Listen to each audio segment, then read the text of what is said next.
Sacrificing the ego for building beautiful relationships. Part 2. Whenever you come into contact with another person, see to it that you are yourself, but at the same time, you give the other person space by letting him or her be themselves. What that means is that let the other person express themselves in a way they want to, and not necessarily in a way that you want them to express or act. They shouldn't be a puppet in your hands.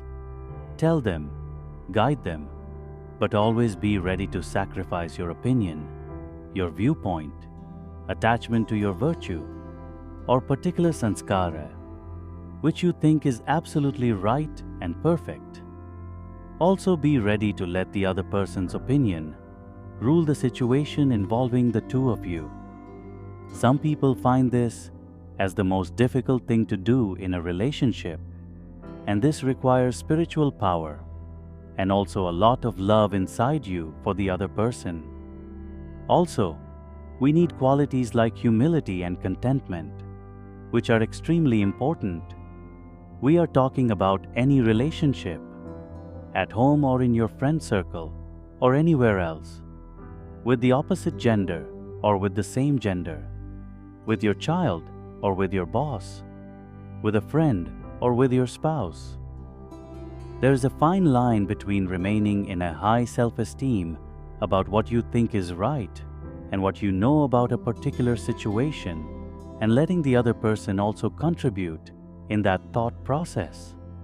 What that means is you need to allow the other person to enter that personal space of your thought process.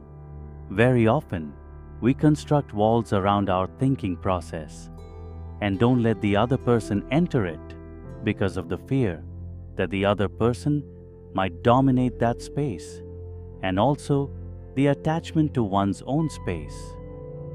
Remember the ones who bow down and are comfortable with people's views, and give them as much respect as their own opinions and viewpoints are the rulers of everyone's hearts.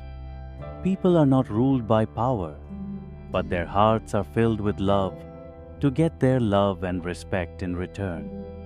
And that happens by keeping the other ahead of you in interactions not only on a physical level, but also on a thought level and the level of emotions. To be continued tomorrow.